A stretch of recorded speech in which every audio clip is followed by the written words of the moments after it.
श्री निम्बार्क भगवान की श्री भागवत भगवान की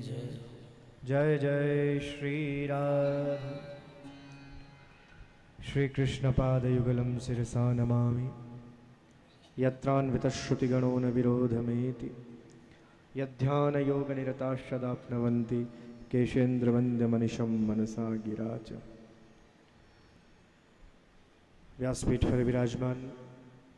व्यास स्वरूप विद्वद्वरेण्य श्री रमेश जी शास्त्री, हमारे श्री निम्बार्क संप्रदाय के परम गौरव बाबा श्री कल्याण दास जी महाराज, विनोद दास जी, हमारे रास परिकर के स्वामी वृंद, समस्त विद्वज्जन, समस्त संगीतज्ञ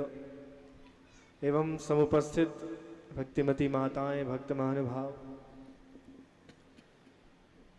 आज परम सौभाग्य का अवसर मेरे लिए कि प्रतिवर्ष की भांति भगवान श्री ठाकुर जी का क्या नाम है, निम्बार्क कृष्ण बिहारी भगवान के सानिध्य में उन्हीं की वांगमय प्रतिमूर्ति श्रीमद् भागवत हम सभी को श्रवण करने को प्राप्त हो रही है। आज प्रथम दिवस और मेरे लिए विशेष बात और प्रसन्नता इस बात की कि प्रथम पूजन श्रीमद् भागवत का करने का अवसर सौभाग्य मुझे प्राप्त हुआ है, तो ये मेरे लिए बहुत प्रसन्नता की बात है। यद्यपि शास्त्री जी के माध्यम से यदा कदा कथा श्रवण करने को प्राप्त हो ही जाती है, कभी टीवी के माध्यम से, कभी किसी न किसी उपक्रम से, और आज भी मेरा प्रयास था कि मैं पूरी कथा में सुनूं, पर अब आगे का कार्यक्रम हो रहे हैं, मुझे अजमेर पहुंचना है तो अधिक तो श्रवण नहीं कर पाऊंगा। पर मैं चाहता भी नहीं हूं कि मैं थोड़ी थोड़ी कथा सुनूं, और ठाकुर जी की कृपा रही तो बहुत शीघ्र आचार्य पीठ में क्रम बनेगा, पूरी सप्ताह आपके माध्यम से, आपके श्रीमुख से मैं सुनूंगा। बहुत शीघ्र ये क्रम बनने वाला है और उस विषय में चर्चा भी करूंगा आपसे। और यहाँ तो प्रतिम वर्ष आप सभी को बड़ा आनंद मिलता है, ये दिव्य धारा प्रवाहित होती है। हमारे श्री कल्याण दास जी महाराज, आपके गुरुदेव श्री सुखदेव दास जी महाराज, जो हमारी संप्रदाय के ऐसे दिव्य मूर्ति महापुरुष जिनका तो नाम, अच्छा गुरुदेव का ही नाम नहीं, हमारे गुरुदेव के शिष्य दोनों का ही नाम यथा नाम तथा गुण। वो भगवान जिस प्रकार सुखदेव के श्रीमुख से श्रीमद् भागवत निर्झरित होती थी, निगम कल्पतरोर गलितम फलम सुख मुखा, उसी प्रकार सुखदेव दास जी महाराज के मुख से मुझे 3-4 बार ऐसा अवसर मिला कि जय जय के सानिध्य में, यहीं जयपुर में भी और अन्यत्र भी कई कथाओं में, सुधाम वृंदावन में भी ऐसा अवसर मिला कि मुझे कथा सुनने, और फिर जब उनकी संगीत की स्वर लहरियाँ जब उनके श्रीमुख से, जो आप सभी जानते हैं, उसी प्रकार हमारे बाबा कल्याण दास जी ये सबका कल्याण करने के लिए ही यहाँ पर विराजमान है, इसमें कोई संदेह नहीं। और एक बार कोई जनमानस के कल्याण के लिए कार्य कर दे, 2 बार कर दे, ये तो प्रति वर्ष इसी प्रकार इस क्षेत्र की जनता के लिए और जितने भी भक्त वृंद इस स्थान से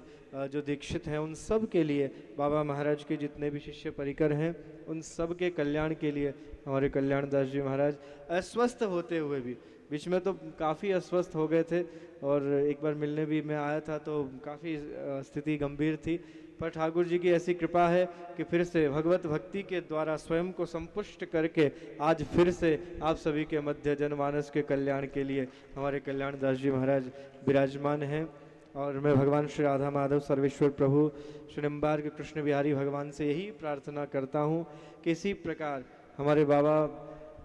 चिरकाल तक स्वस्थ रहते हुए अपनी इसी प्रकार सभी पर कृपा दृष्टि करते हुए सबका कल्याण करते रहें, और यही प्रार्थना करते हुए, और जो हमारे शास्त्री जी का भाव था, अब समय का थोड़ा अभाव है, मुझे भी बहुत कुछ कहना था और बड़ा सुंदर आनंद आ रहा था श्रवण करने का, पर जो आपका भाव है हमारी संप्रदाय को लेकर, जिस प्रकार की आपकी चिंता है, इसमें कोई संदेह नहीं। और ये केवल आचार्य पीठ का ही कार्य नहीं है, ये संप्रदाय के प्रत्येक निम्बार की तिलकधारी का कर्तव्य बनता है कि वो संप्रदाय का प्रचार प्रसार संपूर्ण विश्व में करे। केवल मेरा ही दायित्व नहीं है, मैं यद्यपि संप्रदाय का प्रमुख हूँ वो ठीक है, पर केवल प्रमुख का ही कर्तव्य नहीं बनता, संप्रदाय के प्रत्येक अनुयायी का ये कर्तव्य बनता है कि अपने अपने सदगुरुदेव की परंपरा के अनुसार वो उस परंपरा का निर्वहन करते हुए संप्रदाय का प्रचार करे। और जहाँ तक हमारी जो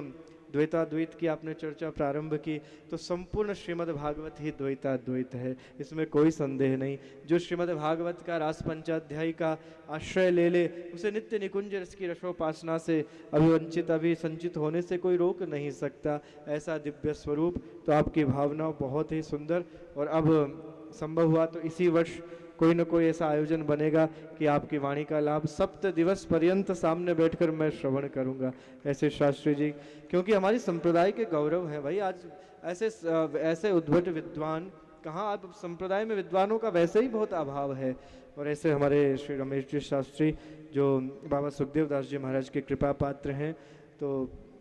मैं चाहूँगा कि आपके वाणी से आचार्य पीठ में एक बार अवश्य कथा हो। और आचार्य पीठ स्वयं यजमान बनती है, 6 कथाएं प्रतिवर्ष आचार्य पीठ के द्वारा होती है, सबको पता है। तो क्योंकि केवल वक्ता ही नहीं बनना चाहिए, कभी कभी श्रोता भी बनना चाहिए,